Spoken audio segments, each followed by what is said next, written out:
Bueno, muy buenas noches. Nuevamente es un placer poder esta sesión compartir con ustedes. Vamos a tratar acerca del taller de contratos mineros y su inscripción en los registros.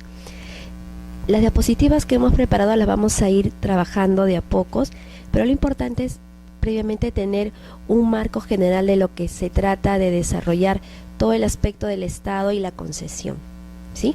Entonces vamos a hacer un pequeño trabajo de pizarra sobre un desarrollo breve de lo que es el desarrollo interestatal. Quisiera más bien saber usted en qué rama se desenvuelve, ¿sí? Sí, yo soy abogada. He trabajado en Bien. y veo el tema de las actividades mineras. Entonces, el tema de nuestra. Exacto, bien. Ya. Bueno, soy abogada independiente y veo tanto civil como penal y también tanto registral y minero. Sí, recién. Bueno, yo soy recién bachiller, recién acabo de terminar la carrera y ahorita estoy trabajando en la notaría Laos. Claro, exacto. Y también damos bienvenida a los amigos que nos siguen en la clase virtual. Ellos también están de seguro también presentes, no físicamente, pero sí nos están acompañando académicamente, que sé que hay varios alumnos también inscritos, ¿ya? Más bien la próxima espero que esté con una mejor voz. Estoy recién en un proceso de gripe, pero dije no, tenemos como sea ya que empezar el evento. Bien, entonces vamos acá a trabajar. Ustedes saben que el tema del derecho minero y propiamente los contratos, a raíz de todo el desarrollo evolutivo que tenemos ya y dada nuestra economía, está teniendo gran auge, ¿no? Entonces, todo ello ha hecho de que estos reglamentos que ya existían ya de varios años atrás, ahora sean más relevantes y sea muy útil saber puntualmente los detalles y las características de cada uno de ellos para que tenga una mejor viabilidad al momento de ingreso al registro. Entonces, para nosotros poder tener un marco general de lo que vamos a trabajar, ven bien por aquí, ¿verdad? Ya.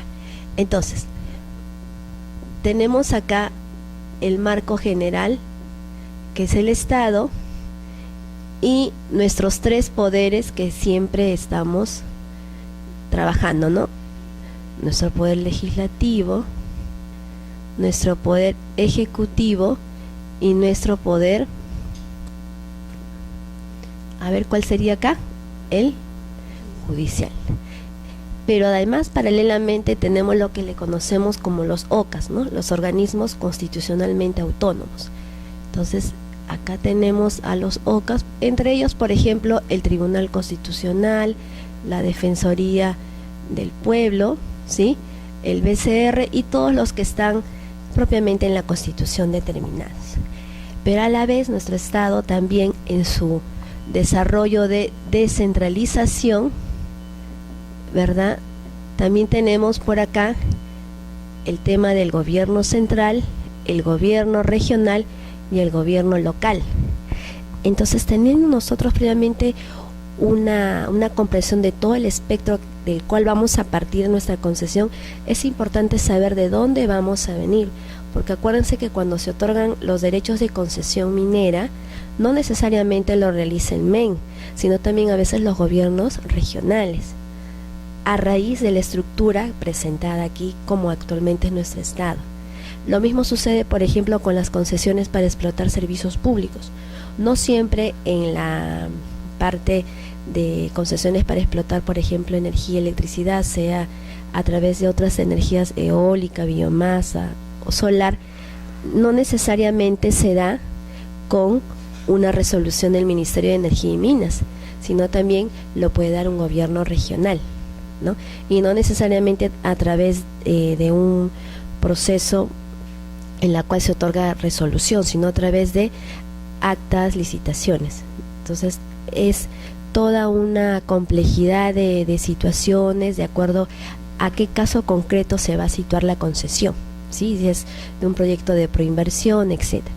Entonces, retomando el tema, tenemos el Estado, los tres poderes, las organizaciones, organismos constitucionalmente autónomos, y fuera de todo esto, nos encontramos aquí nosotros, la sociedad, ¿no? Todos, sobre el cual va a reposar todos estos poderes. Es aquí donde vamos a encontrar, por ejemplo, a las empresas mineras. Ellas están por aquí. Y es a raíz de este entendimiento que nosotros vamos a ir poco a poco entrando a la normativa de derechos. Cuando nosotros vemos un dibujo o nos imaginamos una mina, generalmente nos imaginamos minerales preciosos, piedras preciosas, etc. Pero para llegar a ello, el inversionista, toda la empresa minera ha tenido que pasar por varias etapas, ¿no es cierto? Y como esa actividad va a hacer que conlleve un riesgo, porque de repente puede ser que sí sea muy fructífera esa inversión o también no, entonces ya vamos a entrar aquí a un aspecto de la naturaleza del bien. Aquí tenemos previamente, olvidaba el desarrollo de los temas que sí están publicados en el Facebook, donde se les da toda la temática, y aquí empezamos, ¿no? El tema de concesión. Si ustedes ven, generalmente las concesiones mineras solo los presentan así, tipo cerro Toquepala, o de repente en el subsuelo, ¿no es cierto? Entonces vamos a ver qué naturaleza vamos a encontrar a este derecho. La concesión, como conjunto de derechos y obligaciones que otorga el Estado, materializado en un título. Pero más que concesión, nosotros inicialmente cuando vemos un tema de derecho minero, lo concreto que vemos es una mina, un yacimiento, ¿no es cierto? Eso es lo que en realidad vamos trabajando. Entonces, tenemos que tomar en cuenta que este yacimiento, vamos a hacerlo así, ¿qué tipo de bien será? Es importante ver, es un bien inmueble. Ahora, dentro de la característica de bien inmueble que está determinada en nuestro Código Civil, será un bien de dominio público, es un bien de dominio privado, es un bien de dominio público del Estado, es un bien de dominio privado del Estado, o es un bien simplemente que puede ser transformado como un bien de dominio privado y que puede ser a través vía negocio en el tráfico de inmuebles, ¿no? Porque está catalogado como un inmueble, no como un predio. Entonces es ahí donde nosotros al momento de elaborar los contratos es que vamos a tener que manejar bien las figuras para poder aplicarle en cierta forma esa mixtura de normas administrativas por un lado, pero también, por ejemplo, para el tema de resoluciones de contrato, las normas del Código Civil, ¿no?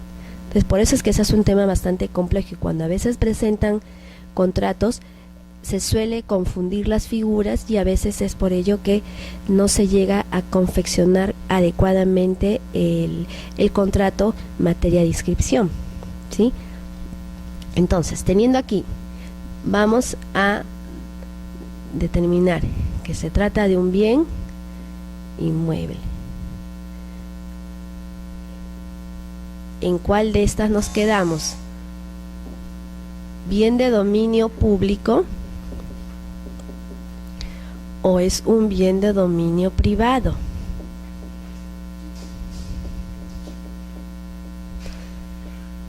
Entre los bienes de dominio público que conocemos, por ejemplo, tenemos los aportes reglamentarios de urbanizaciones, ¿no es cierto? Los parques, las áreas destinadas a,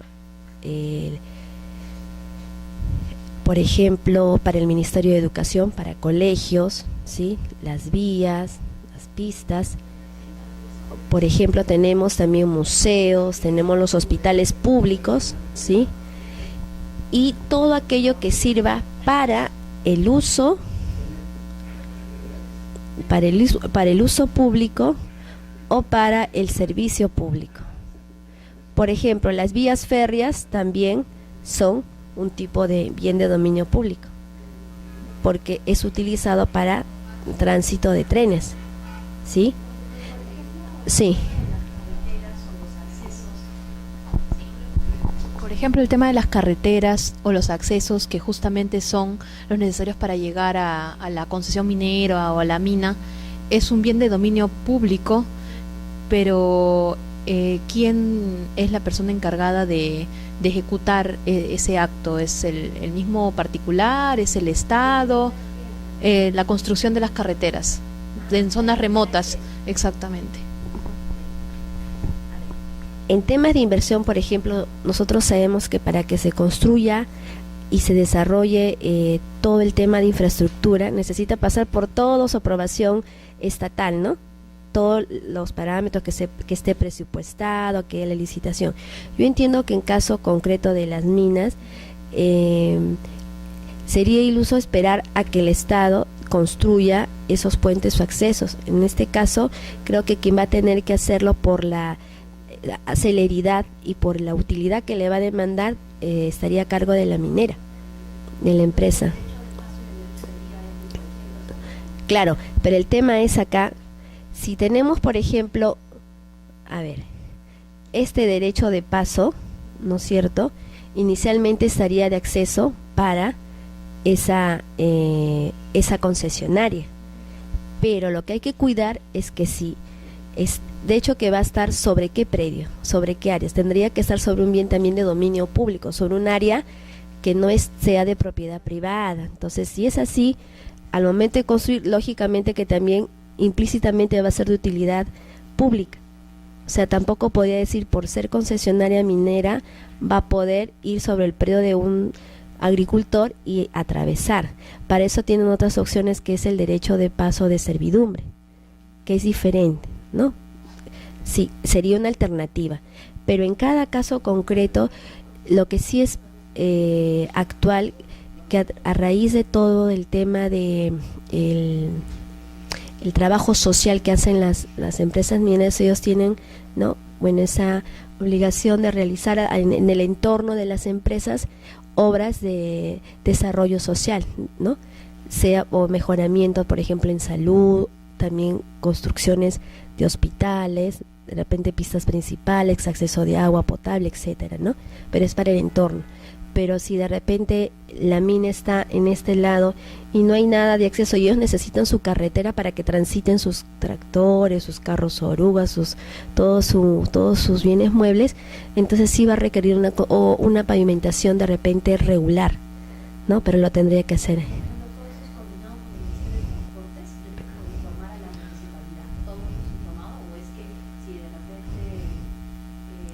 Yo entiendo que ahí, bueno, desconozco ya el tema de la normativa administrativa a ese nivel, pero lo que sí tengo entendido es de que siempre cualquier desarrollo que haga la empresa minera tiene que cuidar mucho los temas de el entorno, ¿no? Tema de ambiente también, ¿no? Entonces, yo entiendo que sí se debería en todo caso presentar un proyecto, ¿no? Para que en la distrital, aun cuando sea un área rural, que generalmente son todas áreas rurales, ¿no?, entonces ellos tengan exactamente, para que en su catastro puedan ya ir actualizando y viendo incluso qué coordenadas es, porque acuérdate que tenemos el catastro minero, el municipal, el de, bueno, también el INGEME, en este caso sería el Ministerio de Cultura, el de INREN. Entonces es una complejidad de datos que se van superponiendo, ¿no? Y de repente hasta por ahí tenga que pasar muy cerca incluso una concesión para explotar servicios públicos de un tendido de cable de alta tensión, no lo sabemos, por acá. Entonces todos esos detalles se van a ver en el mismo lugar de la operación, ¿no? Entonces miren cómo un tema tan sencillo nos va englobando varias temáticas y probabilidades, donde el abogado con sus conocimientos va a tratar de definir. Por eso es importante en estos temas saber y conocer en qué momento estamos con un bien de dominio público, por ejemplo, para el tema de accesos, y en qué momento estamos con un bien de dominio privado. Eso es súper importante. Manejando esos conceptos, nosotros podemos, en el momento de realizar los contratos, saber diferenciar, ¿no?, si vamos a optar por una servidumbre, si vamos a optar de repente por una expropiación, puede ser, o de repente por una transferencia vía convencional con el propietario de esas áreas cercanas, dependiendo de la factibilidad y de de la negociación que sea, ¿no? Dependiendo también de cada caso, de repente solo le basta tener servidumbres para que pasen por ahí para las mineras, suficiente, ¿no? Entonces va a depender de la ubicación de cada concesión. Pero lo resaltable aquí es de que en el caso de bienes de dominio público siempre vamos a tener que estas tienen estas características, ¿no? De ser imprescriptibles, de ser inalienables y de ser inembargables. Estas dos le encontramos nosotros en nuestra Constitución. Hay ese y esta, bueno, está en nuestro Código Procesal Civil, ¿no? Pero, ¿qué ocurre con el tema de los yacimientos mineros, que según los artículos 66 de la Constitución es estrictamente nuestro patrimonio, es un bien de la nación y que también es inalienable e imprescriptible? La teoría siempre nos habla ahí, los conocimientos sobre estos derechos, que nunca un yacimiento minero va a ser de uso público. O sea, no podría estar que todos lo usen, que todos vayan y extraigan su mineral. No podría. Tampoco está el servicio del público. O sea, no cumple ni un uso público ni tampoco no da la función de un servicio público. Entonces, si ustedes evalúan o leen todo el desarrollo historial de nuestro derecho minero y desde, por ejemplo, cuando llegó la invasión de los españoles, ¿no es cierto?, se dan las ordenanzas especiales. Inicialmente, en nuestro derecho, desde el momento del derecho virreinal, se les daba en calidad de propiedad las minas.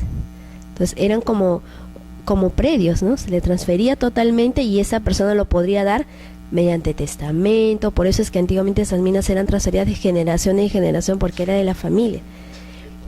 Cuando ha ido evolucionando nuestro derecho peruano, a la fecha como estamos, tenemos bien en claro que si bien es un bien de dominio público, el Estado lo tiene que otorgar a un tercero, sea empresa privada, nacional, extranjera, incluso una entidad también del Estado, puede ser una empresa del Estado, la facultad del derecho de explotar, de explorar. ¿Para qué? Para que pueda, ¿no?, conocerse que no es dueño de la propiedad donde va a estar el terreno, donde va a estar, lo que va a hacer es propiedad de lo que extraiga. Entonces, de todo lo que extraiga la empresa minera, bueno, la entidad minera, de eso se va a hacer dueño y de eso es lo que va a realizar todo su desarrollo, bueno, económico, etc., ¿no?, de inversión. Pero propiamente la concesión como derecho lo vamos a diferenciar y desagregar de esta forma. Vamos ahora a hacer otro gráfico. Ustedes saben, cuando hacen el trámite para otorgamiento de concesión, presentan todos sus documentos en INGEMET y al final se emite una resolución donde dicen, ¿no?, otorgamos el título de concesión. Son varias páginas. Entonces vamos a desagregar. El derecho de concesión, vamos a tener de otro lado acá la resolución que otorga concesión, ¿no?, lo que vemos tangible como el título, ¿no es cierto?, lo que ingresa al registro, el título inscribible, ¿verdad? Y lo general, ¿ante qué acto estamos? No es un convenio, no es un contrato inicialmente, esto nace como un acto administrativo. Entonces, esa es la naturaleza de la concesión. Por ejemplo, vamos a ir haciendo un paralelo. ¿Qué ocurre cuando postulan varias empresas? Y por ejemplo, caso emblemático, Luz del Sur, Edelnor, ¿no? Ellos tienen la concesión para otorgar energía eléctrica, ya. En el caso de ellos generalmente han sido, que son más antiguas, resoluciones supremas, ¿sí? Actualmente a las otras que obtienen concesiones de tipo hidroeléctricas u otras de energía eólica, que ahora está muy muy de moda en Ica, en Marcona, les dan con resoluciones ministeriales. Entonces, un tema es el acto administrativo de entrega de esa concesión y otro segundo momento es la conformación, confeccionamiento del contrato. En ese contrato se inserta la resolución y todas las cláusulas que van a meritar. Diferente, por ejemplo, en el caso de concesión minera. La concesión minera ingresa al registro con su resolución. Ese es su título inscribible. No necesita que se realice la confección de un contrato. Para inscribir no vas a necesitar escritura pública. Pero como ya ingresa como bien inmueble y por nuestro artículo 2010 del Código Civil y el principio de titulación auténtica del TUO, del texto único ordenado, el reglamento general, que es la resolución 126-2011 SUNAR SN. Entonces, de acuerdo al texto único ordenado, se va a tener que presentar, por ejemplo, para una cesión de derechos, una escritura pública, ¿no? Y así, para todos los demás actos, porque en el tema de contratación minera es eminentemente formal, ¿no? Es muy formal la contratación minera. Bien, entonces tenemos aquí el acto administrativo que emite el Estado y otorga el derecho de concesión. Y este derecho de concesión abstracto se materializa en una resolución, lo tangible, que es la resolución. Entonces la resolución de concesión contiene el derecho de concesión. Es un acto administrativo. Imagínense, el derecho minero desde las ordenanzas de 1574, cuántos siglos atrás, ¿no?, está evolucionando. Luego tenemos nuestro Código de Minería de 1901, de 1950. Estos primeros códigos, como les digo, daban mucho realce al aspecto privado, ¿no?, el entorno del minero, y les daban bastantes prerrogativas. En cambio, a la fecha ya se ha dado ciertos límites y se ha respetado el papel que tiene el Estado, ¿no?, de ser el titular, el propietario de la concesión. El tema es de que cuando se lo da vía derecho de concesión como la figura de un inmueble, recién pasa a un tercero, pero propiamente el titular de ese entorno es el Estado. Solamente la empresa minero, en este caso el inversionista minero, va a extraer y sobre eso es que va a hacerse propietario, ¿no? Siempre hay que tenerlo bien en claro. Lógicamente que, bueno, tiene que cumplir con el pago de sus tributos correspondientes para que esté vigente. La concesión minera se confiere a una persona natural, jurídica o al propio Estado, que le va a conferir facultades para desarrollar actividades de exploración y explotación.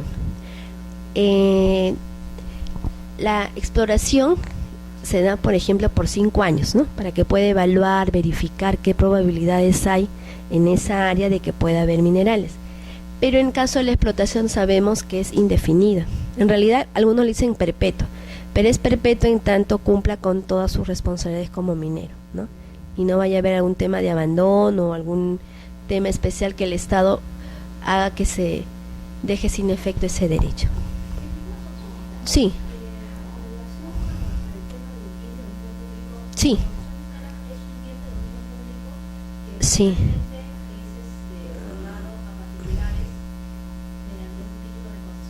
Sí, este de acá. Sí, es una figura especial. Sí.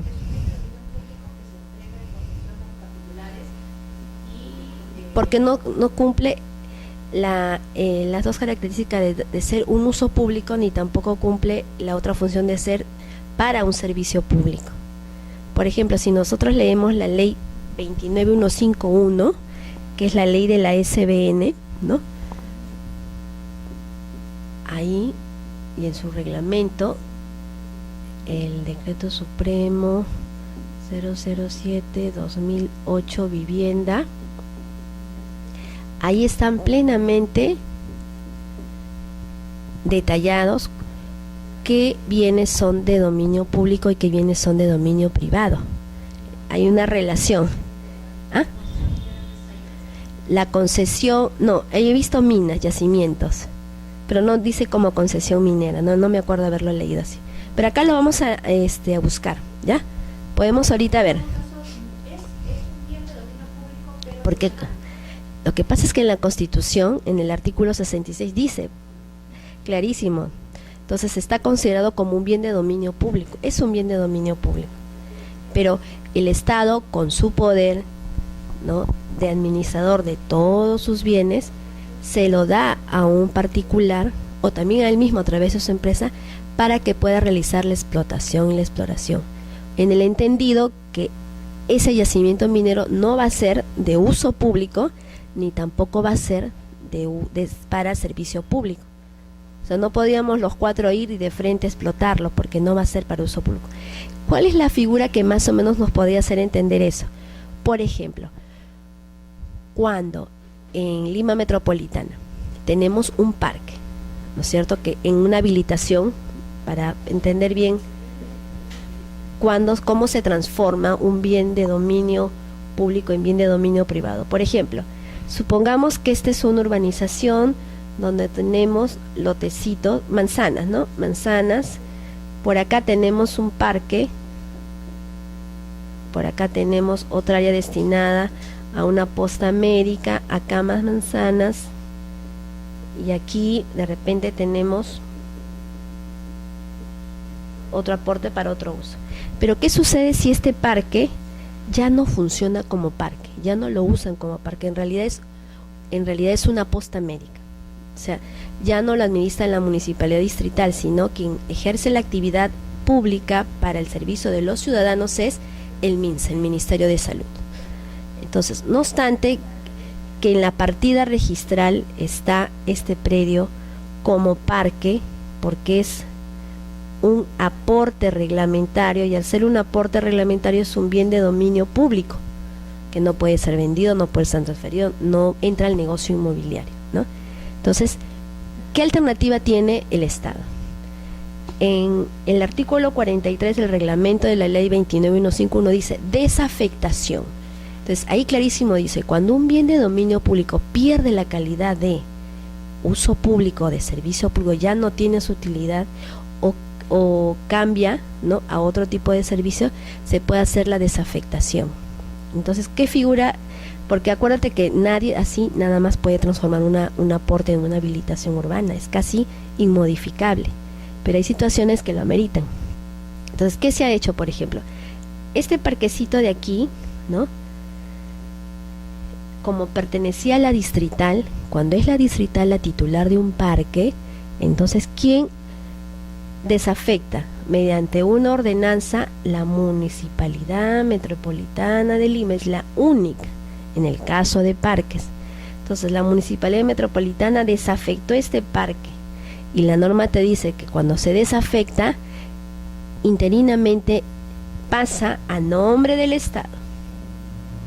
El Estado, como bien de dominio privado, se transforma. Entonces, recién aquí el Estado puede vender a un particular, se lo puede donar a otra entidad estatal, lo puede nuevamente afectar como bien de dominio público con otro uso público o con otro servicio. Entonces, miren la facultad tan grande que tiene el Estado de transformar. Entonces, en este caso, quien estaba al final luchando para que se sanee era el MINSA, porque el MINSA quería acá tener su titularidad. Entonces, ¿qué iba a hacer el Estado? Nuevamente, afectarlo como bien de dominio público a favor del MINSA, para que recién el MINSA pueda obtener la inversión de construcción. Creo que iban a hacer un local para servicio de salud, no sé qué iban a postular y todo, pero estaban impedidos hasta que no saneen su predio. Entonces, esta es una forma, por ejemplo, de bienes de dominio, pero en temas de concesión, ahí sí no vemos de que a la mina la desafecten y luego la afecten, es otra forma. Ajá, sí.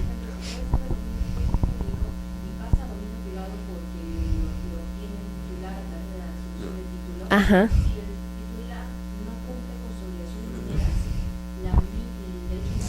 Retorno. Exacto. Sí. El tema de la concesión minera tiene una sustanciación diferente a un predio, por ejemplo, ¿no? Que lo transforma, el Estado tiene esa facultad de un bien de dominio. Ahora, por ejemplo, si no fuera un parque, supongamos que este es el Ministerio de Educación que le dieron en aporte 200 metros, pero al final nunca lo usó.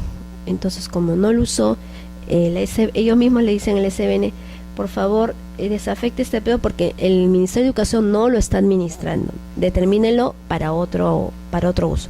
Entonces, ahí sí, en el caso del Estado, del Ministerio de Educación, la SBN, a través de una resolución, emite la desafectación y se inscribe a favor del Estado como bien de dominio privado.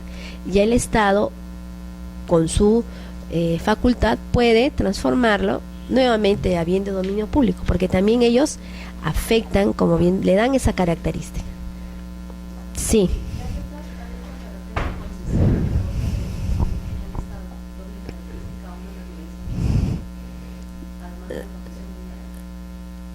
No he encontrado otra. En el caso de concesión para explotación de servicios públicos, la naturaleza, sí, sigue siendo como un bien inmueble igual también. Sí. Pero es explotación para servicios públicos porque la utilidad que finalmente brinda esa empresa de luz o de agua o las que hacen pisa de los aeropuertos, por ejemplo. El servicio público, ¿cuál es? El de transporte aéreo. Por eso es el que se llama concesiones para explotar servicios públicos. Sí, es un campo súper grande, pero me gusta siempre hacer un paralelo porque son derechos que van paralelamente y coexisten, concesiones mineras, concesión para explotar servicios, porque se encuentran en el interior del país generalmente, ¿no? Coexisten. Sí, porque en nuestro registro, ¿se acuerdan que antes se inscribía el registro de embarcaciones pesqueras, ¿no es cierto? Pero con la dación de la ley de garantías mobiliarias ya no es un inmueble. Entonces, nuestro registro de propiedad inmueble, vamos a borrar la pizarrita para poder aquí tener un espacio. Siempre es importante por eso partir de lo general y saber en qué nos estamos ubicando, ¿no? Y luego el otro tema, cuando vayamos desarrollando los contratos, se nos va a ser muy sencillo poder entender. Entonces, actualmente nuestro registro de propiedad inmueble tenemos los tres. El registro de predios, en realidad no es registro ya de propiedad inmueble, donde escribimos las casitas, los departamentos, los lotes, es de predios. Tenemos el registro de concesiones mineras o registro minero, que es general, ¿sí? Registro de minería, también le conocemos así, registro de minería, y el registro de, ¿no?, concesiones mineras, y el registro de concesiones para explotar servicios públicos, ¿no? Entonces, y también dentro de esta concesión, que tiene una resolución especial, la resolución 129/2011 SUNARP, establece que incluso las concesiones para áreas naturales protegidas también se inscriben, pero como no hay un registro específico, se inscriben en este registro de concesión para explotar. La misma directiva te establece, ¿no? Sí, para áreas naturales protegidas. Ahora, ¿cuál es la competencia? La competencia es de acuerdo a la ubicación del área natural donde se encuentra, diferente a la competencia para la concesión para explotar servicios públicos, que es de acuerdo al lugar donde se ubica la concesionaria. Puede ser que la concesión opere en Hilo, Moquegua, Tacna, pero la empresa no se inscribe allá, la empresa tiene su domicilio en Lima, entonces la concesión es en Lima. En cambio, por ejemplo, en el tema de concesiones mineras, también es así por la ubicación, pero registralmente ya hay una competencia. Claro, o sea, se grafica el mapita, el mapa del Perú, todo el mapa, y ya las zonas registrales han determinado de acuerdo a la ubicación por sectores. Varios departamentos en Lima se inscriben, si está que una parte de Ancash. Voy a traer el cuadrito, ¿ya? Para diferenciar qué zonas están, qué departamentos están en cada zona. Si esa es una competencia ya preestablecida con una directiva, ¿ya? Para la presentación y la competencia. Bien, entonces es así como ahora estamos trabajando nosotros en el registro de propiedad inmueble, que es lo general.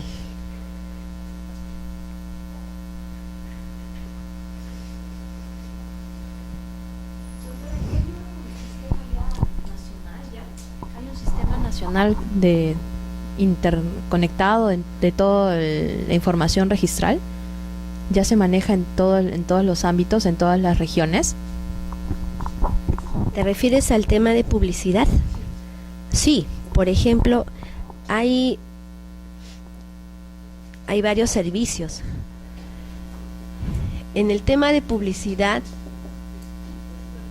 trabajamos con solicitudes, ¿no?, de publicidad, y para el tema de inscripción de títulos opera lo que se llaman las zonas receptoras y las zonas de destino. Entonces, aquí en las solicitudes de publicidad, por ejemplo, aquí en Lima se puede pedir una copia literal de un predio que esté en provincia. Sí lo puedes hacer. Y si tú quieres inscribir una empresa en el registro de Huamachuco, por ejemplo, entonces para que no viajes hasta allá, pides el mismo formulario, pero utilizas a la zona de Lima como zona de envío. Claro, es una zona de envío acá en Lima, pero la zona de destino, ¿cuál será? Huamachuco. Entonces va y viene el documento, viaja, ¿no es cierto? Entonces ya no necesitas viajar hasta Huamachuco, si no lo presentas acá en Lima, pero tu documento sí viaja hasta Huamachuco, y cuando tengan la anotación de inscripción, ellos de allá también envían hasta Lima el documento. Sí, claro, por el tema de envío será pues hasta Huamachuco una semana. Claro, porque después cierra. En cambio, si es Trujillo, es más cerca, al día siguiente.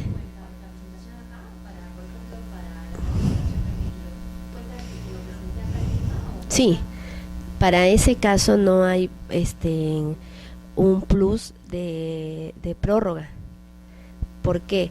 Porque virtualmente nosotros generamos la presentación en el diario de Huamachuco. Claro, porque mira el diario qué importante es. Sí.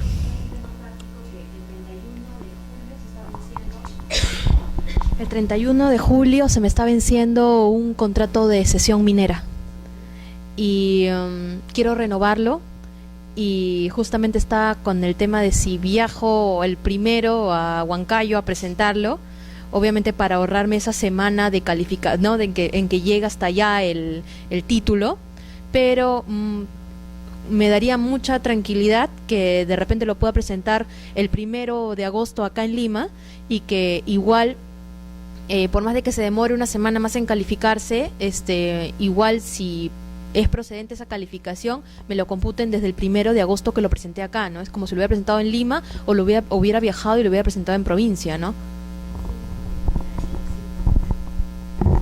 Para efectos de contratación, que para nuestro caso es súper importante en contratos mineros, los plazos, ¿no? El asiento del diario, o sea, nosotros tenemos, cuando se genera el asiento de presentación, así le llaman, asiento de presentación. Ustedes cuando ingresan un título no se dan cuenta que en la parte final que se inscribe dice, ¿no?, el título fue presentado el 23 de abril del 2014 2014 a las 8:49 con 10 segundos. Todo está con link. Bueno, y fue inscrito el 25 de mayo del 2014. Este es el asiento de presentación. Y esto, ¿dónde se anota? Lo que antiguamente existía es el toma razón, ahora es el tomo diario. O sea, el diario es lo que ingresa cada día en el registro. Y sí, antiguamente, como no había sistema informático, hay un libro grande, ingresaban, ¿no? Los 3 llegaban en orden de prioridad, se anotaban poder, compra-venta, asociación, igual todo. Es un solo diario, ¿no? Entonces, ahora vía informática, ¿no es cierto? Entonces, puede ser igual 10, 20, 30, vía internet también presenta el notario, los bloqueos, etcétera. Pero esto es lo que rige. Ahora, ¿qué sucede si cuando uno va a caja y dice, mire señor, mi título no va a inscribirse acá en Lima, yo quiero que se inscriba en Chiclayo? Ah, ya, perfecto. Llene correctamente y ponga que es una zona, va a ser una zona de envío Lima, ¿no es cierto? De envío, y va a ser una zona de destino, la ciudad de Chiclayo. Entonces ellos tienen un sistema donde pueden ingresar a el diario de la zona de Chiclayo. Entonces, desde el momento que ustedes presentan acá, ya está en el diario de Chiclayo. Sí. Lo mismo opera cuando son zonales también. Cuando ustedes están en una zonal de Miraflores, lo presentan en Miraflores, pero igual es un único diario de toda la zona 9. Si ustedes lo presentan en Comas, en Villa El Salvador, en cualquier oficina zonal, el mismo diario es. Es como yo. Sí, claro. Por ejemplo, hay títulos que presentan en Cusco, ¿no es cierto? Los títulos se presentan en Cusco. En el sistema sale que es Cusco, pero, por ejemplo, no se presentó antes de ayer. Todavía no llegan mañana, pero ya están en la lista ahí, ya ingresaditos el número. Entonces el registrador está a la espera de la llegada de esos títulos. Pero ya tiene lo que el efecto de la prioridad. Esto.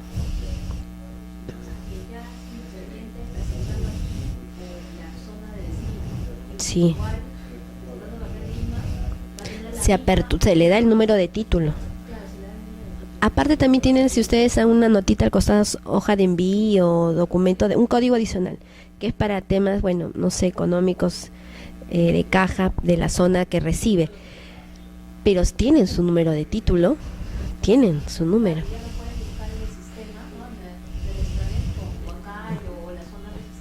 Porque imagínate, cuando... No, igual... No, en minería así opera, llegan de provincia. El registro minero trabaja mucho con ese sistema, porque no pueden estar viniendo pues los mineros cada cierto tiempo a Lima, entonces envían Arequipa, Cusco, ¿no? Igual el reingreso también. El reingreso que ustedes hacen, envían ojo que el título se maneja acá en Lima, ¿no es cierto? Ya, cuando ustedes reingresan, envían su reingreso, su parte aclaratorio, por ejemplo. Entonces llega el parte aclaratorio y se le da al registrador. El registrador tiene el título original, ¿no? El título acá en Lima, y complementa, cuando es el registrador acá en Lima, ¿no es cierto? Entonces, ¿qué es lo que viaja el reingreso? ¿Qué es lo que va a retornar al usuario que está tramitándolo desde el Cusco, pero el título es en Lima? O sea, al revés, ¿no? Va luego a viajar al final la anotación de inscripción y documentos que se le deba devolver con su anotación de inscripción. Esa es la metodología. Todo lo que hace la tecnología a la fecha. Sí, es verdad. Bien, entonces continuamos. Bien. Esto lo vimos, se confiere a una persona natural o jurídica al propio Estado y actividades. Seguimos. Toda concesión minera requiere el cumplimiento de obligaciones. Eso ya lo conocemos, ¿no? La naturaleza jurídica, que ya lo habíamos estado previamente explicando. Vamos a ir controlando siempre se nos ha pasado volando, ¿no? El tiempo así. Como acto administrativo, es un acto por autoridad competente, lógicamente. No es un acto administrativo que requiere de coadyuvante, es decir, requiere forzosamente la petición del interesado formulado con arreglo a ley. Una petición, porque el Estado no te va a... sí, ¿no? De repente puede una invitación seccional si es una empresa súper, no sé, puede darse por temas económicos, pero se inicia a pedido, ¿no? Porque hacen ellos un previo estudio y todo ello, ¿no? De ver. Diferente, sí. Menciona que es un acto administrativo emanado de una autoridad competente. Se me ocurre que de repente, como mencionaba, que tanto acá en el INGEMET o la dirección regional puede emitir los títulos de concesión, se me ocurre que de repente podría pasar el caso de repente en el tema de la calificación de pequeño productor minero, que yo debí hacer mi titulación en el gobierno regional y al final lo hice acá en el INGEMET, y el INGEMET me expide un título y de repente esa no era mi autoridad competente y podría ser sujeto pasible de nulidad o algo así. ¿Y han habido casos en registros públicos de que se pretende anular? Ajá.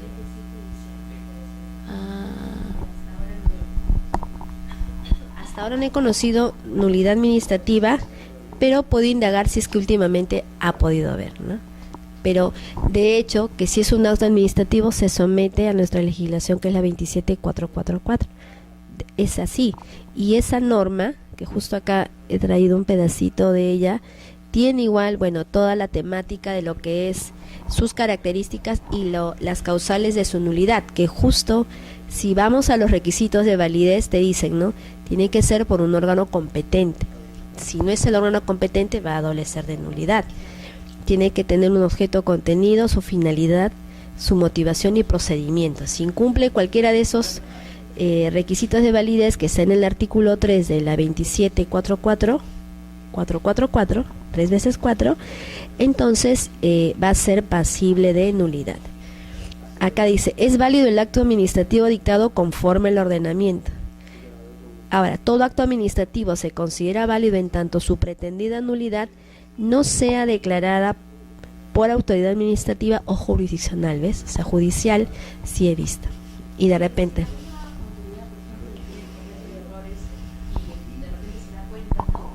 Si la misma autoridad comete un error al expedir un título y se da cuenta,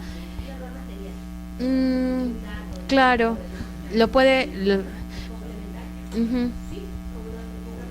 O en todo caso, si por ejemplo no es el órgano competente y se da cuenta de eso, expidió la resolución de título, ya la tiene el administrado, y no es el órgano competente, puede iniciar la nulidad de oficio y decir, anulo esa resolución. Este caso es importante. Mira, actualmente hay un precedente de observancia obligatoria que nos indica a los registradores que nosotros no podemos calificar la forma, el fondo de las motivaciones y todo el desarrollo. Tenemos que ver si la competencia, que sea el órgano competente, que se adecue al antecedente registral, ¿no es cierto? Entonces creo que ahí, si nos dan esa facultad de ver la competencia, no sé, sería un signo de interrogación ver si el registrador de oficio podría declarar la tacha sustantiva por que ese acto es nulo, ¿no? Porque lo hizo una entidad que no estaba facultada, ¿no? Es un caso muy interesante, hasta ahora no he visto, porque creo que el 100%, por no exagerar, de los títulos que he podido advertir en caso de inscripción de resoluciones, todas son emitidas por el órgano competente, ¿no? Casi es mínima pero puede darse, ¿no? Que por error de desconocimiento, que se emita por una entidad o un rango de la autoridad que no sea la que tenga esa facultad de emitir, y se pueda caer en nulidad. Entonces creo que un registrador, si se detecta y ve que no es ni el Ministerio de Energía y Minas ni el gobierno regional, ¿no es cierto?, que tiene la facultad, entonces tendríamos que declarar la nulidad.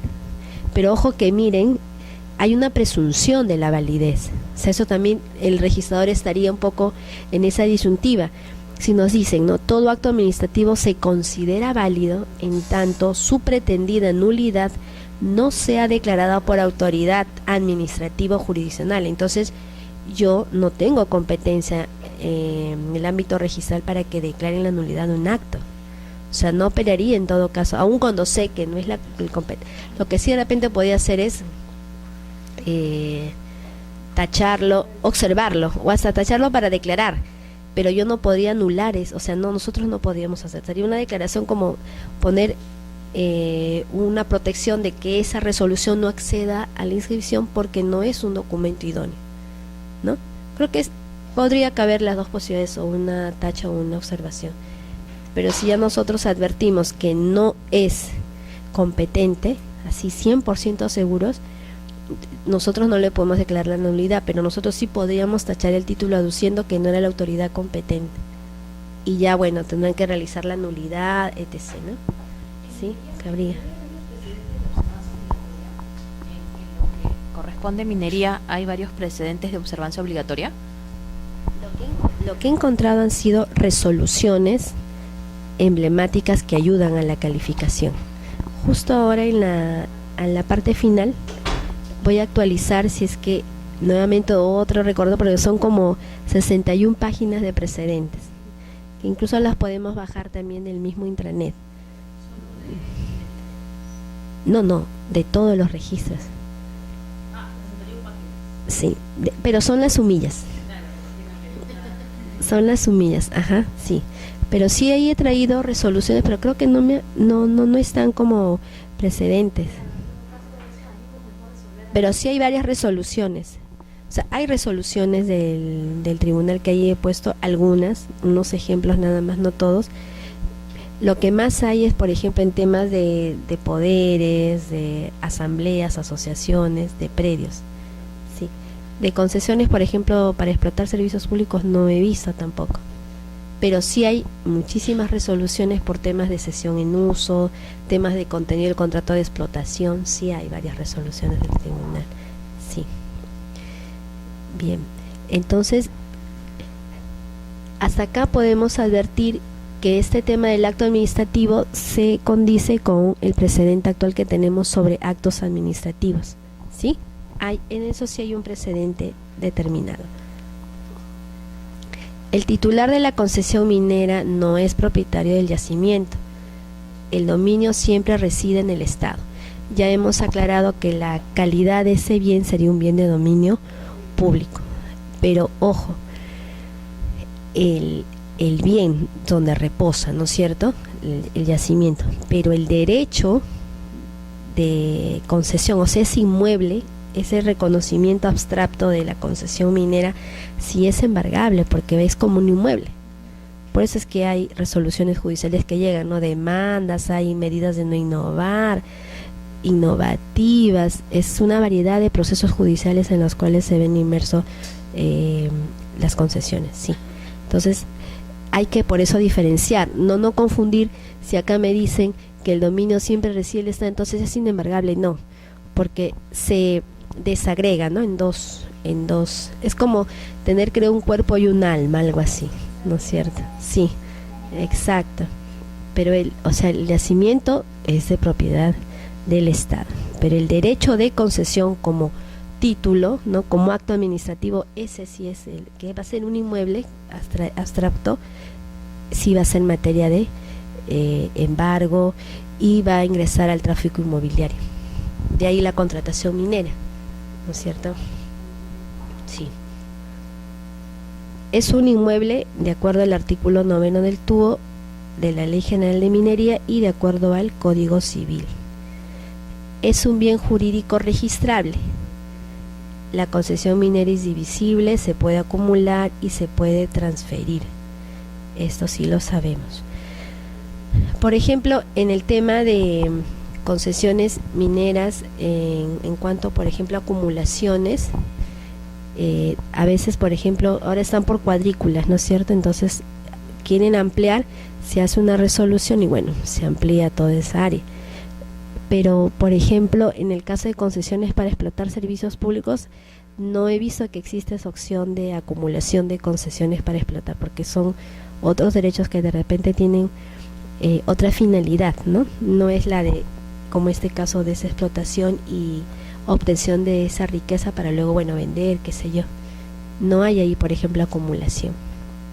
Lo que sí hay es servidumbres. Y las servidumbres, en el caso de concesiones mineras, como derecho obtenido de esa concesión, se inscribe en la partida de la concesión minera.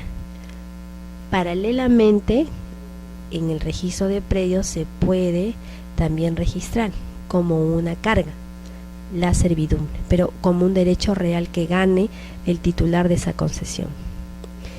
Diferente es la figura que está suscitándose en el registro de concesiones. Por eso siempre es importante que ustedes manejen siempre el paralelo. Miren,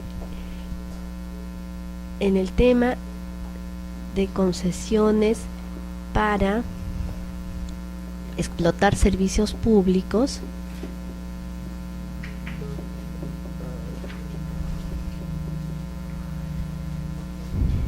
tenemos de un lado la partida de la concesión, ¿no es cierto?, donde en el registro de propiedad inmueble, y tenemos de otro lado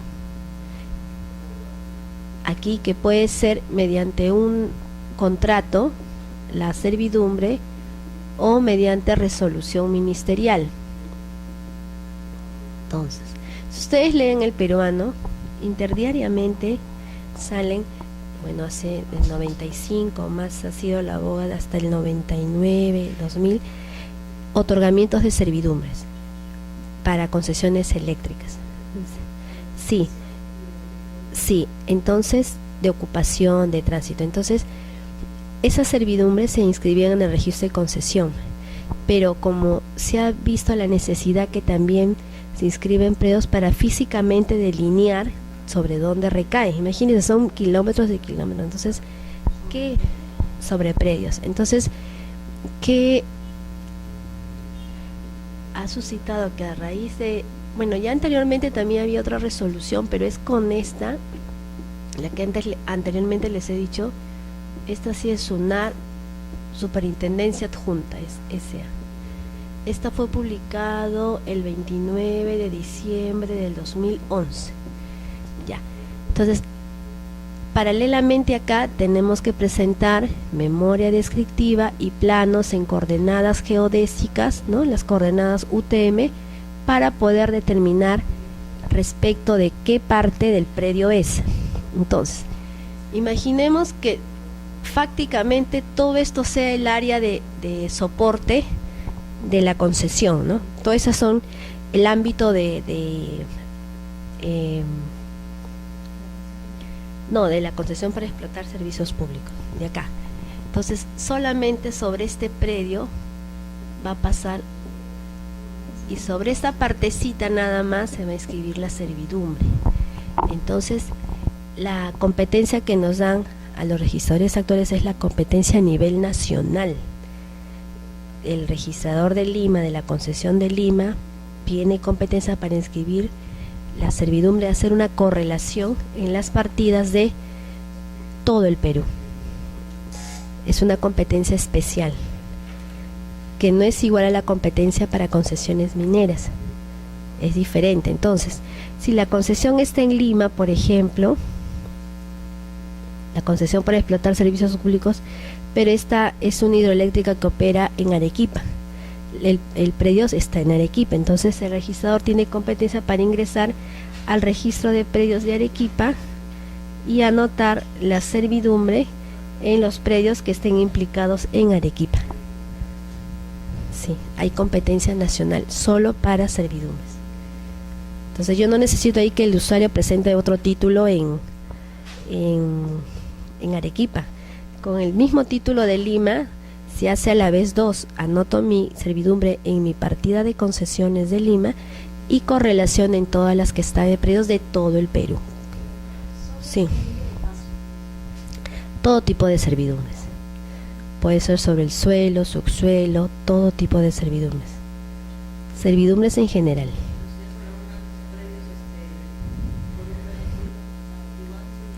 Sí, si son resoluciones ministeriales son en servidumbres legales. son servidumbres impuestas. No necesitas autorización del propietario. También son las servidumbres convencionales, son dos tipos.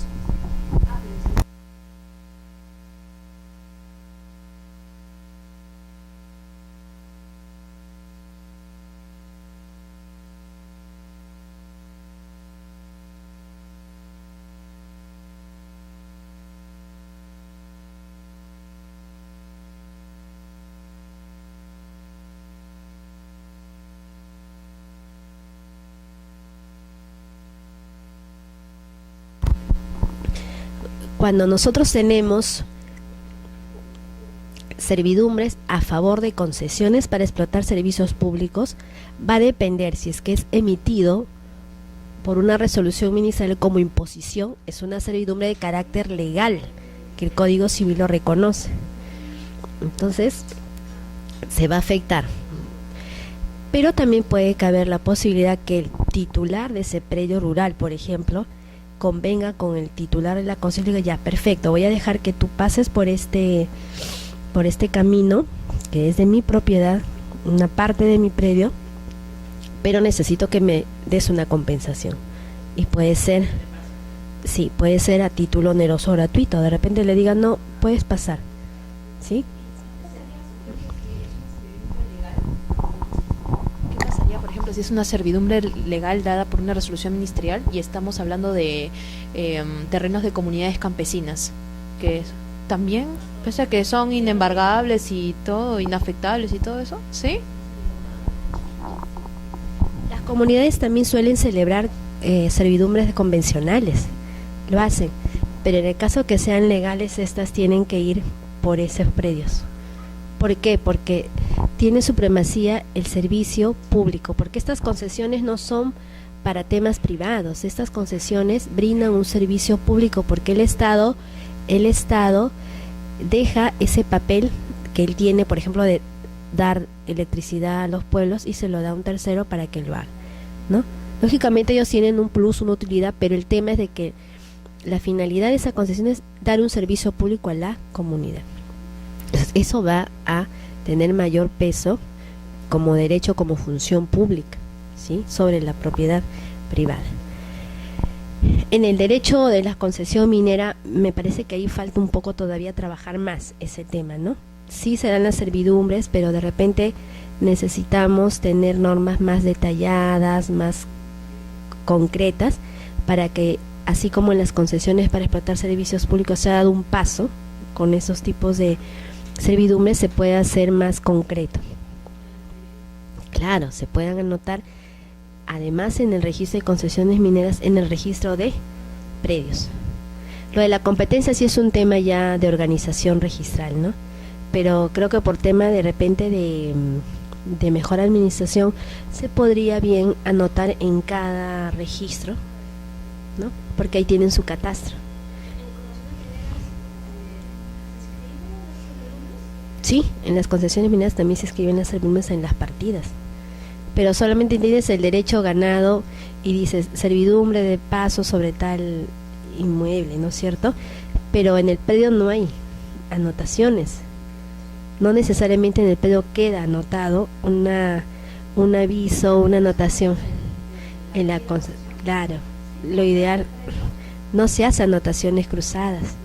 Lo que ahora se está haciendo, claro, que sí lo puedes hacer, pero para eso, ¿qué requerirías? Hacer unos planos, tener tu escritura pública o tu resolución de imposición. A diferencia de las concesiones para explotar, que en ese aspecto creo que han evolucionado más rápido en el tema de servidumbres, ¿no? De repente, como es un tema que no es de repente, no sé, de mucha necesidad a la fecha, pero creo que es importante ponerlo en el tapete para que pueda mejorar la legislación y ser más operativo, ya que ahora todo se tiene que publicitar, todo se tiene que conocer, porque si uno quiere comprar un predio que está afectado, ¿no?, al goce de una servidumbre a favor de una compañía minera, cualquier titular quisiera conocerlo. Claro, no obstante que todos conocen, hay un derecho ya reconocido y también incluso registrado, pero no en el predio. Por eso es que se está haciendo esto en el registro de concesiones. Sí, se hace en el predio. O sea, son dos registros paralelos, exacto. Lo inscriben en el registro de minería y en predios. Pero no es que sea como en el caso de concesiones, que ahora sí tienes que hacerlo. Lo haces en concesión y lo haces en el predio. Y si ya está en concesión, lo haces solamente en el predio. O al revés, a veces está en el predio y no está en la concesión, ¿no? Pero ahí hay una norma específica. Sí. Parece un tema poco casuístico, pero sí da para muchos. Bien, la concesión obliga a su titular a acreditar una producción minera. Bueno, es un tema ya de obligación de los titulares de la concesión, y obliga a su titular al pago de la vigencia anual, ¿no? ¿Puede ser otorgada por su titular como un derecho real de garantía? Sí, claro, puede ser en materia de hipoteca la concesión minera. Es otorgada en perpetuidad en tanto se cumplan las obligaciones establecidas. Claro, es indefinido, no es que te dé el Estado 5 años, no, porque es una inversión a largo plazo, ¿no? 30, 40, 50 años, infinito. La concesión minera se puede extinguir por caducidad, por abandono, por nulidad, renuncia, cancelación o superposición. Otro tema también importante, cuando nosotros registramos las concesiones mineras, no pasa la concesión por el catastro del registro, no se presentan planos, se inscribe el derecho de concesión, no obstante que en las resoluciones están las coordenadas, los vértices y todo. Nosotros por defecto entendemos que ya en Ingemet han realizado, previamente han tamizado, ¿no?, las coordenadas, pero sí puede haber superposición y se ha detectado también superposición, ¿no?, de concesiones mineras. Sí. Por eso es que cuando se constituía la inscripción de contratos de explotación, había mucho ese tema de que se declare de que un contrato de explotación sobre el gran dominio de una concesión no se superponga con el otro contrato de explotación que también se da, específicamente para evitar las superposiciones. Sí. ¿Perdón? Sí, y ahora que veamos contratos de explotación, ahí vamos a detallar otros aspectos importantes. A ver, tenemos aquí las concesiones por la naturaleza de los minerales. Bueno, eso es un tema más de cultura.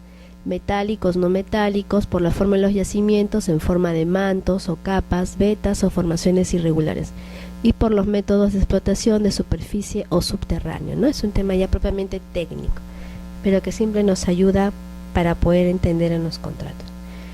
A nivel registral es competente para las inscripciones la oficina registral donde se ubica la concesión, ¿no? En este caso tenemos la directiva que hay una competencia especial. Para ese caso, si la concesión abarca 2 o más oficinas, será competente donde se encuentre la mayor extensión de área. Entonces, es competente la oficina registral donde se encuentre la mayor extensión de área de la concesión, ¿no?, que ahora es por cuadrículas. ¿Hasta aquí alguna pregunta o inquietud? ¿Sí? Bien. En el marco normativo en realidad escribiríamos páginas y páginas y páginas, porque el derecho minero es muy rico, muy nutrido en normas, ¿no? Va mucho de la mano con el tema siempre económico, el tema de tributos. Hace poco, ustedes saben, hacen una norma muy muy importante que también la vamos a desarrollar, que ya no está en las diapositivas, pero igual las vamos a hacer. Es la ley 30230, publicada el 12 de julio. Es una ley súper importante que establece medidas tributarias de simplificación, procedimientos, permisos para promoción y dinamización. Si ustedes hicieran una lectura rápida de la sumilla de normas legales, casi ni le daríamos importancia en la lectura de la sumilla, porque parecería de que es inadvertido, ¿no? Es medidas tributarias, bueno, simplificación de procedimientos, pero déjenme decirles que en esta norma se han incluso hasta modificado normas de habilitaciones urbanas, también hay algo de minería aquí. Entonces por eso es que la vamos a tratar junto con el momento de las resoluciones del tribunal, ¿ya? Y si es que hay temas de explotación, porque es reciente, o sea, hace días nada más que acaba de salir, pero es importante estar siempre actualizados. Sí, sí, vamos a tratar esa norma. Bueno, los decretos supremos que ya ustedes los deben trabajar siempre al momento que realizan las inscripciones y donde están los conceptos básicos de los contratos que vamos a trabajar, ¿sí? Es importante detallar también que dentro del registro de minería, nosotros también inscribimos, además de la concesión como registro, tenemos un registro de los contratos de joint venture. Hay un registro especial para contratos de joint venture, ¿no? De riesgo compartido. Y también un registro de poderes especiales que dé un minero a favor de otro, que casi no se utiliza porque todos van al registro de mandatos y poderes, claro, que es lo general. Esto es algo específico. Y otro registro es el de constitución de oficio de las empresas, ¿no? Cuando dos titulares. Exactamente. Esos son exacto, unos registros especiales que no son tan conocidos porque generalmente se da el mayor desarrollo al registro minero, pero dentro del registro minero tenemos esos sublibros donde se puede hacer la anotación. Entonces ahora que desarrollemos los contratos vamos a ver al detalle poco a poco uno de ellos, ¿no? Siempre es importante, felizmente ustedes sí son conocedores de todo el trámite registral, ¿no es cierto? Bueno, sí, hacen constantemente temas de desarrollo en el registro. Entonces sí conocemos todo lo que es, a lo menos la parte principal del procedimiento, ¿no? El ingreso, la calificación, las causales de suspensión del título. ¿Ah? Así es. En realidad que son, más que observaciones, diría son algunos pedidos de aclaración, porque a veces una cláusula puede ser interpretada, ¿no? Y es mejor tener la seguridad de qué es lo que se quiere decir, ¿no? En realidad que sí. Entonces, es más en realidad por un tema de seguridad. Ahora que estamos en unos tiempos muy, muy difíciles en temas de falsedad, suplantación, entonces tenemos que cuidar mucho, ¿no? Tanto de los presentantes como desde la parte de los que califican interiormente, ¿no? Entonces es un tema en realidad más de seguridad. Ah, ¿perdón? Un documento que hicimos. Ah, ya. Sí, a veces suele ocurrir que ustedes saben que al momento que se celebran los acuerdos, a veces se colocan tantas cláusulas que al final todo iba bien, pero una cláusula desarmó el entendimiento de todo. Entonces, la idea es integrar todas las cláusulas, pero no suponer, sino tener expresado, ¿no? en el contrato, con claridad lo que queremos contratar. Vamos ahora sí a borrar aquí.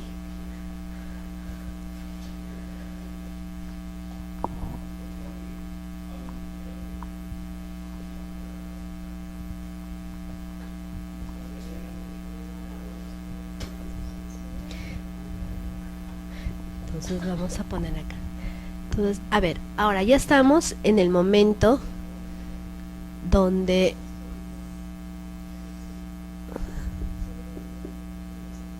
tenemos el derecho de concesión transformado ya en un título, y este título ingresado al registro de minería con su código, ¿no? Partida, a ver, 10, 2, 20.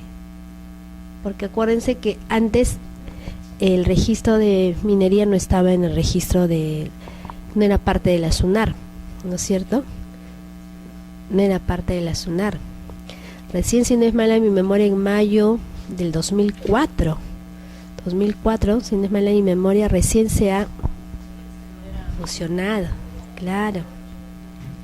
Hay normas especiales donde te dicen que está recién fusionándose el registro minero. Antes no se integra. Es por eso que incluso personal de minería especializado ha llegado al registro. Entonces las personas que evalúan también, generalmente los registros mineros son personas que conocen, vienen desde del registro de minería. Ajá, entonces no todos, ¿no? Una gran parte de ellos son de minería. Entonces, a ver, retomando, tenemos el derecho de concesión como acto administrativo, esto ya lo sabemos. Se transforma en un título, ¿sí? Que es la resolución, luego se inscribe. Entonces, acá tenemos ya el acceso al registro minero. Entonces, pero como este derecho minero es inquieto, no desea quedarse ahí, va a comenzar a transformarse, a modificarse, ¿no? A tener intercambio con otros coadyuvantes. Por ejemplo, ¿qué se me ocurre aquí? Que de repente ese concesionario quiera tener mayor inversión y a la fecha no lo tenga. ¿Qué podría suceder? Lo que mucho se está dando en el campo de concesiones son los fideicomisos, por ejemplo, ¿no es cierto? Se da la concesión minera en fideicomiso, se transfiere por fideicomiso. Porque ojo que ese contrato de fideicomiso, si bien en el ambiente comercial, fideicomiso, hay una variedad de fideicomisos, ¿no? En administración, gestión, garantía y etc. que están reguladas en la normativa del SBS. Para nosotros, el fideicomiso se inscribe en el rubro de transferencia. Es una modalidad de transferencia especial. Si bien en las cláusulas tenemos, bueno, variedad de acuerdos, de finalidades, el impacto que tiene en el registro es que el patrimonio que se da con el fideicomiso y las partes que participan en este contrato hace de que se transfiera de A hacia B, que siempre es la fiduciaria, ¿no? La fiduciaria. Y que coincide que actualmente la empresa que más ingresos tiene como fiduciaria también se llama así, Fiduciaria S.A.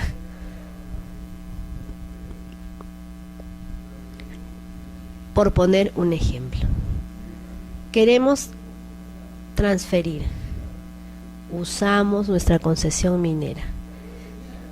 Queremos donar. Usamos la concesión minera. Queremos darle en garantía, hipotecamos. Entonces así van naciendo todas las opciones que vamos a tener en nuestro registro minero. Por ello, la concesión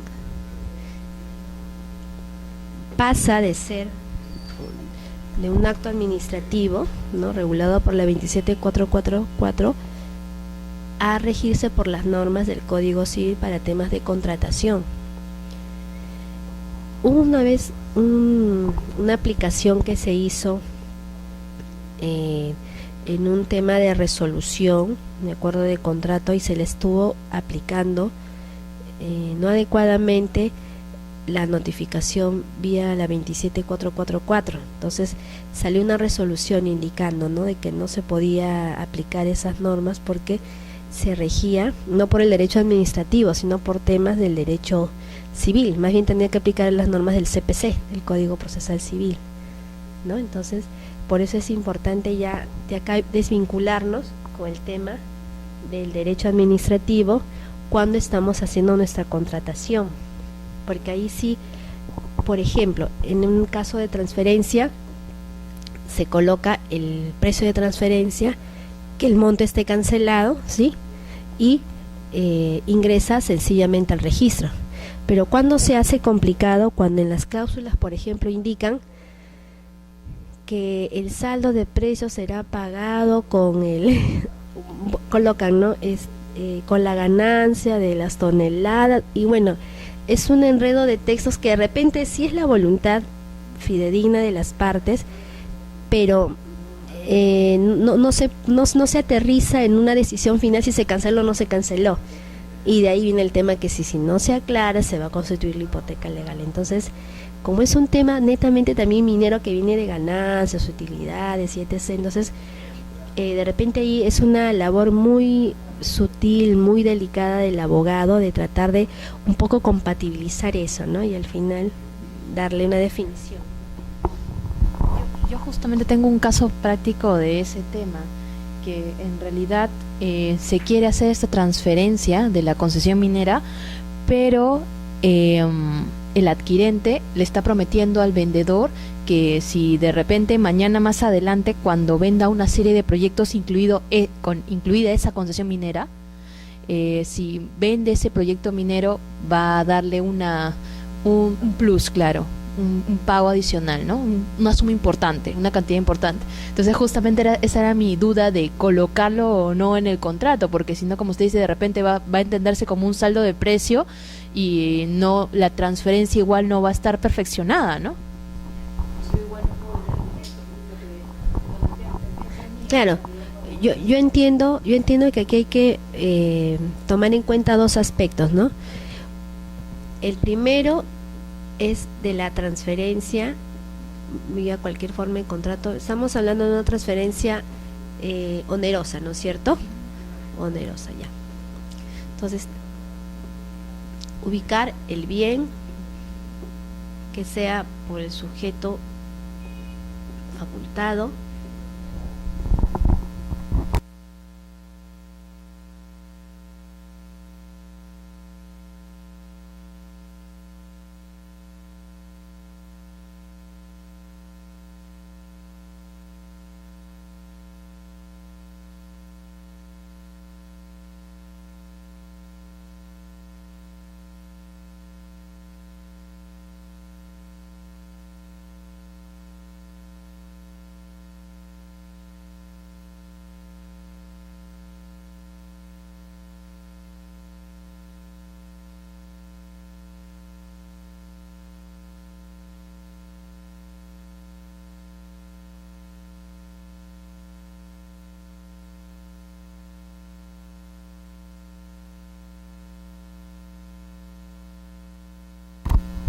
bien, mil disculpas por el break. Bien, entonces, a ver, tenemos de un lado la transferencia onerosa que necesariamente tiene la identificación del bien, el sujeto facultado, o sea, el concesionario, el titular, el precio de venta. El precio de venta y determinar su cancelación o que va a haber un saldo de precio. En el caso de saldo de precio, automáticamente tenemos que constituir la hipoteca legal. Si adicionalmente a ello las partes convienen en una promesa futura de agregar un monto adicional que es una expectativa en realidad. Ahí estamos hablando de una expectativa que no sabemos si va a suceder. Ahora exacto, no sabemos si va a suceder y tampoco podemos determinar, si las partes desean, lo pueden hacer, si va a ser exigible por el beneficiario, ¿no? Eso también hay que definir bien. Entonces, para proteger a nuestros contratantes, primero definamos las partes principales del precio. Teniendo estos tres, nuestro acto va a poder ser inscrito. Podemos hacer una escritura adicional y si lo queremos hacer en la misma escritura, ¿no? Por temas ya de técnica contractual, si lo queremos hacer en la misma escritura, tendremos que hacer una cláusula adicional donde se pacte esa expectativa, ¿no? Que es donde se diga expresamente que celebrado a la transferencia con tanto de precio en la forma de cancelación, ¿no? Adicionalmente las partes convienen, ¿no? Puede ser una cláusula adicional en esa expectativa que a futuro le podría dar, pero que eso no implica afectar el precio de venta ni la cancelación, porque ya la cancelación, supongamos que es un predio cancelado totalmente, porque ya se entiende que la cancelación de la transferencia se realizó en forma íntegra, que no hay reclamo por parte del beneficiario con la transferencia. Entonces, si tú logras redactar de una forma tal que se entienda que este contrato tiene adicionalmente una clausulita que no va a impactar y que es un plus, pero que no es ni saldo de precio, ni es un aumento del precio, ni una modificación, simplemente es una promesa que a futuro, pero lo quieren documentar, ¿no es cierto? Lo quieren documentar, entonces, y que la calificación registral deberá resumirse en estos tres. Y eso tampoco se va a publicitar, eso es un tema entre partes, claro.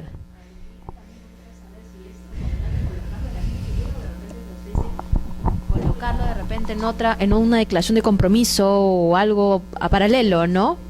Sí, para no. En la segunda escritura, ¿no? Podrían colocar, ¿no? Con motivo de la celebración de la compra-venta inscrita en el asiento tal, ¿no? Porque ya vamos a leer o la compra-venta que se inscribirá en la partida tal, para hacerlo en el mismo momento, firmar las dos escrituras mejor, ¿no? Adicionalmente el comprador, en este caso es el comprador, ¿no es cierto?, se compromete en tal, ¿no? Y colocar nuevamente ahí que este acuerdo o esta promesa no esta transferencia, que la transferencia yo operó, y que también el vendedor declara que el precio de venta está totalmente cancelado, pagado. Ese es un tema, dependiendo, es en realidad hay una condición, ¿no es cierto?, de que se cumplan algunos factores.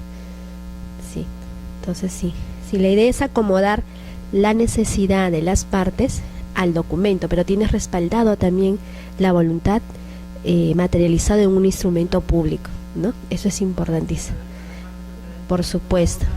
Lógicamente que eso no se va a inscribir, no es un acto inscribible. Sí, en lo menos.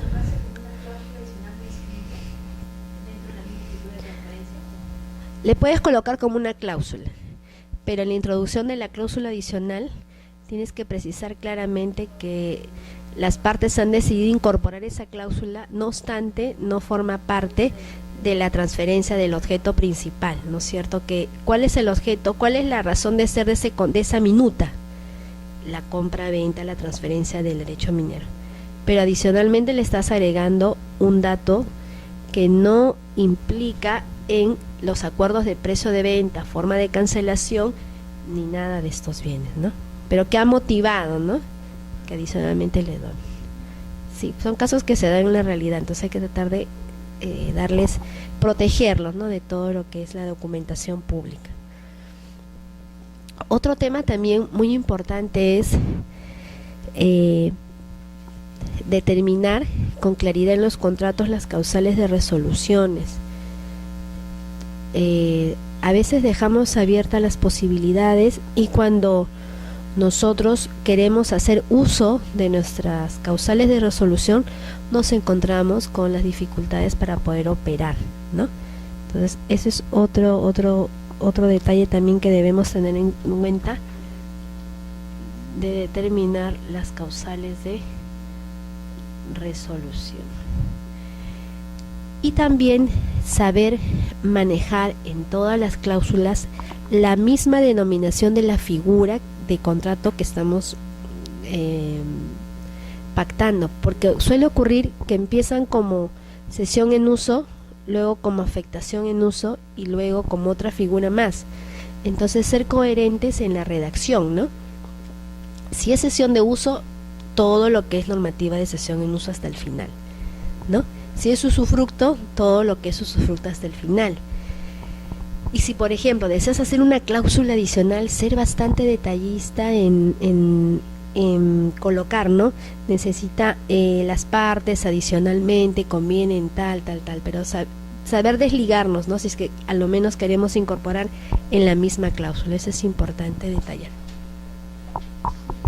Doctora, una consulta justamente del tema de la resolución. Por ejemplo, hay contratos en donde se especifica que bajo una causal se puede resolver automáticamente con el envío de una carta notarial. En esos casos en donde se resuelve de esa manera un contrato, una vez que llegue al domicilio, ¿no?, esa carta notarial, yo tengo que elevar a escritura pública esa carta notarial o hacer una minuta de resolución de contrato. Lo que pasa es que estamos hablando de un contrato que está en instrumento público y un momento de resolución.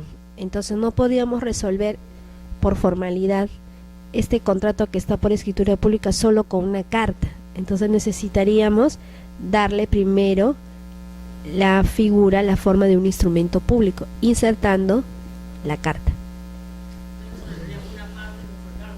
Sí, se inserta, sí, claro, uno nada más, se inserta, sí. Ahora que veamos en los contratos y vamos a ver el artículo del Código Civil de Resolución y cómo le podemos ingresar. Que son expresamente sobre resolución, exactamente, y que está también recogido en la normativa del derecho minero. Bien. Otro tema también importante en lo que es la técnica contractual es cuidar mucho la elaboración, ¿no?, de, por ejemplo, la suscripción de las minutas. A veces suelen ingresar contratos y no se da una adecuada confección de la escritura por alguna omisión. Entonces es recomendable que el abogado previamente lea el borrador, porque en las notarías suelen dar el borrador del contrato, a efectos de que ustedes, con la preparación que tienen, puedan realizar un previo control de calidad. Entonces su contrato sea fiel reflejo de la minuta, adviertan algún detalle y no se den las observaciones que a veces no se deberían dar, ¿no? Pero de repente si ustedes, exactamente, el número de las partidas, las coordenadas, el nombre de la concesión, Santa Belita, Santisolita, etc. de datos que sí son nimios, pero evitarían a ustedes un trabajo adicional si es que de repente un día antes, de repente ustedes van al notario, piden el borrador, ¿no? Es coordinación, de repente es un tema de consejo de cada abogado y realizan ya su control. Llegan las personas contratantes y ya está todo lo mejor, porque siempre hay un margen de error, somos humanos, pero la idea es cualificarnos y prepararnos, ¿no? Que puede ser. Bien. Se rigen por las reglas del derecho común, que no se oponga a la legislación minera, ¿no? De todas maneras, si bien van a contratar con las normas del derecho civil, siempre va a haber normas de características de la concesión minera que vamos a respetar, ¿no es cierto? La norma básica, se constituirán por escritura pública. El registro minero es un contrato muy rico en derecho notarial también, se maneja muchísimo los temas de escrituras públicas, ¿sí? Salvo, por ejemplo, las resoluciones de concesión que ingresan por primera vez para la inscripción, ¿no? U otros trámites posteriores. De repente he visto algunos cuando dan le llaman de baja, pero es ya cuando ya se da la caducidad de esos asientos, también puede ser con una resolución, pero en general las presentaciones son por escritura pública. Deberán inscribirse en el registro público de minería para que surte efecto ante el Estado y tercero. Excepción a la formalidad, el Banco de Fomento Nacional o leyes. Estas son unas normas en realidad bastante antiguas donde te daban esa opción, ¿no? Con documento privado con firma legalizada. Incluso acuérdense que inicialmente dentro del contrato minero funcionaba el registro de empresas de carácter minero también. Claro, pero no, me refiero a personas jurídicas constituidas en el registro minero, que operaban para actividad minera. Y después también se desagregó, ¿no es cierto? Justo en el momento que ya se incorpora las sociedades mineras. Entonces ahora esas forman parte de todo el globo de personas jurídicas, ¿no? Se puede transferir en este contrato de transferencia la totalidad o alícuotas de concesiones, ¿no? Acciones y derechos. Es bastante útil esta figura porque a veces no necesariamente puedes tener en el momento inversión para adquirir el 100%, siempre las acciones. En el tema de acciones es bastante conocido determinar con relación al 100% qué porcentaje estás adquiriendo. porque si no se hace todo una confusión de porcentajes y al final puedes excederte o puedes estar exactamente, ¿no? Entonces de eso se trata, que puedan tener bien al detalle los porcentajes, que es lo que bastante se cuida. Creo que hasta aquí nos vamos a quedar. Para la próxima justo arrancar con este contrato. Hoy día lo que hemos hecho es hacer una así una rápida introducción, porque es en realidad, por ejemplo, el tema de bienes de dominio público es todo